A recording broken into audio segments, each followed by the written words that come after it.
ഹരേ കൃഷ്ണ, സർവം കൃഷ്ണ അർപ്പണമസ്തു. എല്ലാ ഭക്തജനങ്ങൾക്കും ശ്രീകൃഷ്ണലീല എന്ന ഈ യൂട്യൂബ് ചാനലിലേക്ക് സുസ്വാഗതം.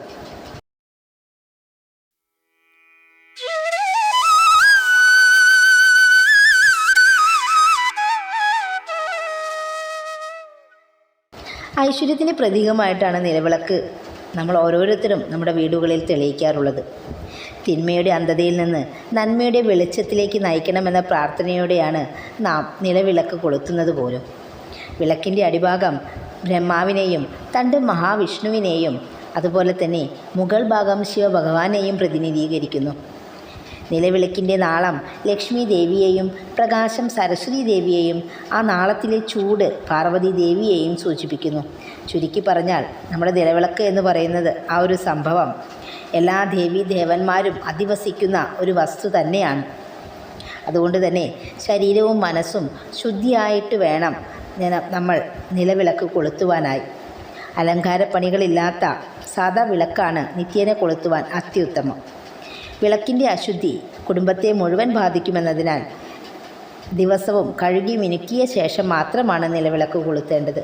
പണ്ടുകാലത്ത് നമ്മുടെ വീടുകളിലൊക്കെ വയസ്സിന് മുതിർന്ന ആൾക്കാരുണ്ടെങ്കിൽ അവർ സന്ധ്യാസമയം ആവുന്നതിന് മുൻപ് തന്നെ അന്ന് കത്തിക്കാനായിട്ട് നിലവിളക്കൊക്കെ ഉമിയിട്ട് കഴുകി വൃത്തിയാക്കി നല്ല ഓടിൻ്റെ നിറത്തിലാക്കിയിട്ട് വെച്ചിട്ടുണ്ടാവും. തിരിയൊക്കെ ഇട്ട് പിന്നെ നമുക്ക് ചെറിയ കുട്ടികൾക്കോ അല്ലെങ്കിൽ വീട്ടിൽ ആരാണോ വിളക്ക് കത്തിക്കുന്നത് അവർക്ക് കത്തിക്കുക എന്നൊരു ചടങ്ങ് മാത്രമേ ഉണ്ടാവുള്ളൂ. അതിനൊക്കെ റെഡി ആയിട്ട് അവരവിടെ സന്ധ്യാസമയത്ത് അതൊക്കെ ഓരോ ദിവസവും, ഒരു ദിവസമല്ല എല്ലാ ദിവസവും അതേപോലെ ഒരു ചിട്ടയായിട്ട് ആ ഒരു പ്രവൃത്തി നടന്നുകൊണ്ടിരിക്കാറുണ്ട്. അത് അങ്ങനെയൊക്കെ കാണുന്നത് തന്നെ നമ്മുടെ വീടിൻ്റെ ഒരു ഐശ്വര്യവും നമ്മുടെ കണ്ണുകൾക്കായാലും നമ്മുടെ മനസ്സിലായാലും ഒരു സന്തോഷമാണ്. പക്ഷേ ഇന്ന് ഈ തിരക്ക് പിടിച്ച് ഈ ഓട്ടപ്പാച്ചിൽ നമ്മളതൊക്കെ മറന്നു പോവുകയാണ്. ഇപ്പോൾ തിരി ഫിക്സ് ചെയ്ത് വെക്കണ വിളക്കുകൾ പോലും ഇപ്പം ഇന്ന് വിപണിയിൽ കിട്ടുന്നുണ്ട്.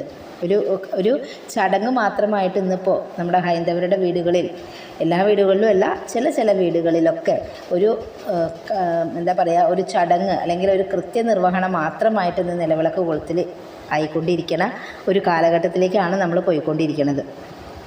നിലവിളക്കിൻ്റെ ചൈതന്യത്തിൻ്റെ ഭാരം ഭൂമിദേവിക്ക് നേരിട്ട് താങ്ങാനാവാത്തത് കൊണ്ട് തന്നെ വെറും നിലത്ത് സാധാരണ വിളക്ക് കൊളുത്തി വയ്ക്കാറില്ല. തളികയിലോ പീഠത്തിൻ്റെ മുകളിലൊക്കെയാണ് ദീപം തെളിയിക്കാൻ നല്ലത് എന്ന് പറയാറുണ്ട്.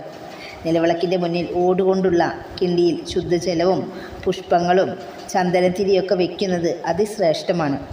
കിഴങ്ങോട്ടോ പടിഞ്ഞാറോട്ടോ തിരിയിട്ടിട്ട് വേണം വിളക്ക് കൊളുത്തുവാനായിട്ട്. അതെല്ലാവർക്കും അറിയുന്ന കാര്യമായിരിക്കും. രാവിലെ ആണെങ്കിൽ കിഴക്കോട്ടും വൈകുന്നേരം പടിഞ്ഞാറോട്ടുമായിട്ടാണ് സാധാരണ വിളക്ക് കൊളുത്താറുള്ളത്. ഒറ്റ തിരിയിട്ട് വിളക്ക് കൊളുത്താൻ പാടുള്ളതല്ല. ഒറ്റ തിരി മഹാവ്യാധിയെയാണ് സൂചിപ്പിക്കുന്നത്. 3 തിരിയും 4 തിരിയും ദാരിദ്ര്യത്തെ സൂചിപ്പിക്കുന്നു. അതുകൊണ്ട് തന്നെ 5 തിരിയിട്ടിട്ടോ 2 തിരിയോ ആയിട്ടാണ് സാധാരണ നമ്മുടെ വീടുകളിൽ 2 തിരിയായിട്ടാണ് വിളക്ക് കൊളുത്താറ്. എന്തെങ്കിലും പ്രത്യേക അവസരത്തിൽ, വിശേഷ അവസരങ്ങളിലൊക്കെ നമ്മൾ 5 തിരിയിട്ട് ഭദ്രദീപം കൊളുത്താറുണ്ട്. ഭദ്രദീപം കൊളുത്തുന്നത് എന്തിനാണ്? ദുരിതങ്ങൾ അകന്ന് നമ്മുടെ വീടുകളിൽ ഐശ്വര്യം കൊണ്ടുവരുമെന്ന് തന്നെയാണ്. നാളങ്ങൾ നമ്മുടെ വീട്ടിലെ ഐശ്വര്യത്തെ വർദ്ധിപ്പിക്കുമെന്ന് സൂചിപ്പിക്കുന്നത് കൊണ്ട് തന്നെയാണ് 5 വിശേഷ അവസരങ്ങളിൽ നമ്മൾ 5 തിരിയിട്ട് വിളക്ക് കൊളുത്തുന്നത്. അതുപോലെ തന്നെ നമ്മുടെ വീട്ടിൽ വല്ല പ്രധാനപ്പെട്ട വിശേഷ ദിവസങ്ങളൊക്കെ ഉണ്ട് എന്നുണ്ടെങ്കിലും നമ്മൾ 5 തിരിയിട്ടിട്ട് തന്നെയാണ് വിളക്ക് കൊളുത്താറുള്ളത്. അതുപോലെ തന്നെ നമ്മുടെ വിപണിയിൽ നിന്ന് ലഭിക്കുന്ന മായം കലർന്ന എണ്ണ ഉപയോഗിച്ചോ വെളിച്ചെണ്ണ ഉപയോഗിച്ച് വിളക്കെണ്ണ എന്നൊക്കെ പറഞ്ഞിട്ട് ഇപ്പോൾ കിട്ടുന്നുണ്ട്. പക്ഷേ അതിനേക്കാൾ ഒക്കെ ഏറെ ഉത്തമം എന്ന് പറയുന്നത് എള്ളെണ്ണയാണ്. വിളക്ക് കൊളുത്താൽ എള്ളെണ്ണയാണ് ഏറ്റവും ഉത്തമം എന്ന് പറയുന്നത്. അതിന് കുറച്ച് കോസ്റ്റ്ലിയാണ് എങ്കിൽ പോലും എള്ളെണ്ണയാണ് ഏറ്റവും നല്ലത്. രാവിലെ കിഴക്ക് ദിക്കിന് അഭിമുഖമായിട്ട് വിളക്ക് കത്തിച്ചിട്ടുണ്ടെങ്കിൽ ദുഃഖങ്ങൾ ഇല്ലാതാകുന്നു. വൈകുന്നേരം പടിഞ്ഞാറ് ദിക്കിനെ നോക്കി വിളക്ക് തെളിയിച്ചിട്ടുണ്ടെങ്കിൽ കടബാധ്യതകളൊക്കെ തീരുന്നു. വടക്ക് ദിക്ക് നോക്കിയിട്ടാണ് നിങ്ങൾ നിലവിളക്ക് കത്തിക്കുന്നതെങ്കിൽ സമ്പത്ത് വർധന ഉണ്ടാകുമെന്നും തെക്ക് ദിക്കിലേക്ക് നോക്കി ഒരിക്കലും നിലവിളക്ക് കൊളുത്തരുത് എന്നൊക്കെ നമുക്കെല്ലാവർക്കും അറിയുന്ന ചെറിയ അറിവുകളാണ് ഇതൊക്കെ. സൂര്യോദയത്തിനും സൂര്യാസ്തമനത്തിനും 5 മിനിറ്റ് മുൻപേ നിലവിളക്ക് തെളിയിക്കണം എന്നാണ് പറയുന്നത്. ഈ വിളക്ക് തെളിയിക്കുന്നതിലൂടെ നമ്മൾ സൂര്യഭഗവാനെയും കൂടി അങ്ങോട്ട് വണങ്ങുകയാണ് എന്നൊരു സങ്കല്പം കൂടിയുണ്ട്. അതിനാൽ നമ്മൾ രാവിലെയും വൈകുന്നേരവും 2 ഭാഗത്തേക്കും തിരിയിട്ടിട്ട് വിളക്ക് കൊളുത്തുന്നുണ്ട്, അതായത് കിഴക്കോട്ടും പടിഞ്ഞാറോട്ടും തിരിയിട്ട് 4 തിരിയായിട്ട്, അതായത് 2 തിരി കിഴക്കോട്ടും 2 തിരി പടിഞ്ഞാറോട്ടുമായിട്ട് സാധാരണ 2 തിരിയിട്ട് കത്തിക്കുന്ന പോലെ 2 ഭാഗത്തേക്കും 2 സൈഡിലേക്കും വിളക്ക് കൊളുത്തുന്നുണ്ട്. എങ്കിൽ ആദ്യം രാവിലെ ആണെങ്കിൽ നമ്മൾ കിഴക്ക് ഭാഗത്താണ് ഉദയസൂര്യൻ ഉണ്ടാവുക. അപ്പോൾ ഉദയസൂര്യനെ നമിക്കുന്നതായിട്ട് കിഴക്ക് ഭാഗത്ത് തിരിയാണ് ആദ്യം കത്തിക്കേണ്ടത്. അതായത് വൈകുന്നേരമാണ് നമ്മൾ സായാഹ്നത്തിൽ, അതായത് അസ്തമയ സൂര്യനെ വണങ്ങിയിട്ടാണ് നമ്മൾ വിളക്ക് കൊളുത്തുന്നതെന്നുണ്ടെങ്കിൽ പടിഞ്ഞാറ് ഭാഗത്തേക്കുള്ള തിരി എങ്ങനെയാണോ നിൽക്കുന്നത് ആ തിരിയാണ് നമ്മൾ ആദ്യം കൊളുത്തേണ്ടത്. അതല്ല നിങ്ങളൊരു ഭാഗത്തേക്ക് മാത്രമായിട്ടാണ് തിരി കത്തിക്കുന്നതെങ്കിൽ പിന്നെ ഈ ഒരു വസ്തുതയ്ക്ക് അവിടെ പ്രത്യേക പ്രാധാന്യമൊന്നും തന്നെ ഇല്ല.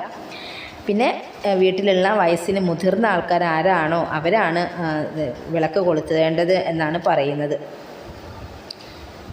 പിന്നെ വിളക്ക് കൊളുത്തുമ്പോൾ നമ്മൾ ദീപം എന്ന് ഉച്ചത്തിൽ വിളിച്ചു പറഞ്ഞുകൊണ്ടാണ് പണ്ടൊക്കെ സാധാരണ വിളക്ക് കൊളുത്തലുണ്ടായിരുന്നത്. പുറത്ത് വന്ന് നമ്മൾ പക്ഷി മൃഗാദികൾക്കും അതുപോലെ തന്നെ സസ്യജാലങ്ങൾക്കും നമ്മുടെ വീട്ടിൽ നാൽക്കാലികളൊക്കെ ഉണ്ടെങ്കിൽ അവർക്കൊക്കെ ഈ വിളക്ക് കാണിക്കുന്ന ഒരു ചടങ്ങൊക്കെ പണ്ട് കാലത്തുണ്ടായിരുന്നു. വൈകുന്നേരം അതുപോലെ തന്നെ അന്തിത്തിരി പുറത്ത് കത്തിക്കുന്ന ഒരു ചടങ്ങൊക്കെ ഉണ്ടായിരുന്നു.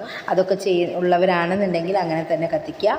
അതെല്ലാം നിങ്ങളുടെ പൂജാമുറിയിൽ ആണ് കത്തിക്കുന്നതെങ്കിൽ അതും നല്ല രീതിയിൽ കത്തിക്കുക. ഈ സമയത്ത് കുടുംബാംഗങ്ങളൊക്കെ നിലവിളക്കിനെ നമ്മൾ നിലവിളക്ക് കത്തിച്ചു കൊണ്ടുവരുമ്പോൾ നിലവിളക്കിനെ എഴുന്നേറ്റ് നിന്ന് നമസ്കരിക്കുന്ന ഒരു ചടങ്ങൊക്കെ പണ്ടുണ്ടായിരുന്നു. ഇപ്പോൾ അതൊക്കെ വളരെ വിരളമായിട്ടാണ് കാണുന്നത്.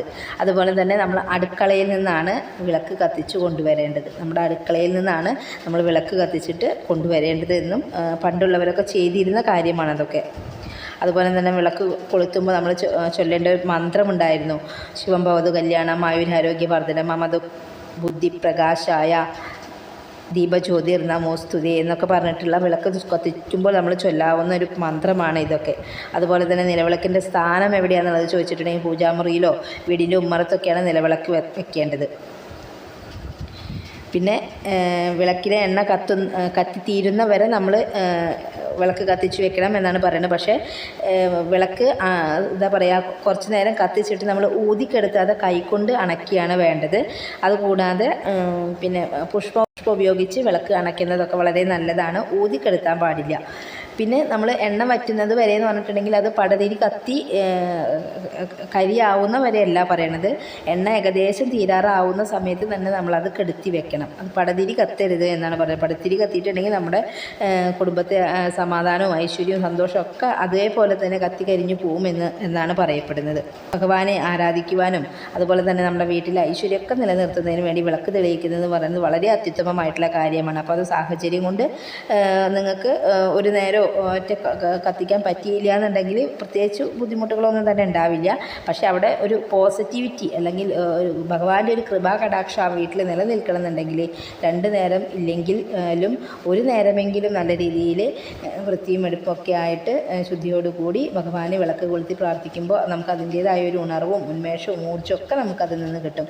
അപ്പോൾ ഇനി പറയുന്ന എന്താ പറയുക, വിളക്ക് കത്തിക്കാതിരിക്കുന്നത് വീട്ടിൽ തന്നെ അതൊരു ഐശ്വര്യക്കേടാണ്. അപ്പോൾ അതുകൊണ്ട് തന്നെ എല്ലാവരും സാഹചര്യങ്ങൾക്കനുസരിച്ചിട്ട് ഒരു നേരമോ 2 നേരമോ ഒക്കെ വിളക്ക് കൊളുത്തി ഭഗവാനെ പ്രാർത്ഥിക്കുകയാണെങ്കിൽ അത്രത്തോളം ഐശ്വര്യം വരുന്നതിൽ അതിലുപരി നമുക്ക് തന്നെ നമുക്കൊരു പോസിറ്റിവിറ്റി നമുക്ക് തന്നെ ഫീൽ ചെയ്യുന്നതാണ്. അപ്പോൾ ഇന്നത്തെ ഈ ഒരു വിഷയം എന്ന് പറയുന്നത് വിളക്ക് കൊളുത്തുന്നതുമായി നിലവിളക്ക് കത്തിക്കുന്നതുമായിട്ട് ബന്ധപ്പെട്ടുള്ള ചെറിയ കാര്യങ്ങളാണ് പറഞ്ഞിട്ടുണ്ടായിരുന്നത്. അപ്പോൾ അതെല്ലാവർക്കും മനസ്സിലായിട്ടുണ്ടാവുമെന്ന് വിചാരിക്കണം. ഇനി നിങ്ങൾക്ക് ഇതിൽ കൂടുതൽ അറിവുകൾ നിങ്ങൾക്കുണ്ടെങ്കിൽ നിങ്ങളും ദയവ് ചെയ്ത് കമൻറ്റിലൂടെ അറിയിക്കണം. അപ്പോൾ നമുക്കും എനിക്കും അതുപോലെ തന്നെ ഇത് കേൾക്കുന്നതും വായിക്കുന്നതുമായിട്ടുള്ള മറ്റുള്ളവർക്കും അത് വളരെയധികം ഉപകാരപ്രദമാവും. നമ്മുടെ ചെറിയ അറിവുകൾ അങ്ങോട്ടും ഇങ്ങോട്ടും ഷെയർ ചെയ്യുമ്പോഴാണ് കൂടുതലായിട്ട് അറിവുള്ള കാര്യങ്ങൾ കിട്ടുന്നതും അതുപോലെ തന്നെ നമുക്കറിയാത്തത് മറ്റുള്ളവരിൽ നിന്ന് നമ്മൾ നല്ല കാര്യങ്ങൾ നമ്മൾ കേട്ട് മനസ്സിലാക്കി ചെയ്യുമ്പോൾ അതിൻ്റേതായ പുണ്യം ഈ പറയുന്ന ആൾക്കും കൂടി കിട്ടും. അപ്പോൾ എല്ലാവരും നിങ്ങളുടേതായ അറിവുകളും കൂടി ഇവിടെ ഷെയർ ചെയ്യണമെന്ന് അല്ലെങ്കിൽ കമൻറ്റിലൂടെ രേഖപ്പെടുത്തണമെന്നും ഭഗവാന്റെ നാമങ്ങൾ നിങ്ങൾക്കറിയാമെങ്കിൽ അതും കമൻറ്റിലൂടെ രേഖപ്പെടുത്തുകയാണെങ്കിൽ അതൊക്കെ വായിക്കുന്നവർക്കും വളരെയധികം പോസിറ്റിവിറ്റിയാണ് ലഭിക്കുന്നുണ്ടാവുക. അപ്പോൾ ഇന്നത്തെ ഒരു അധ്യായം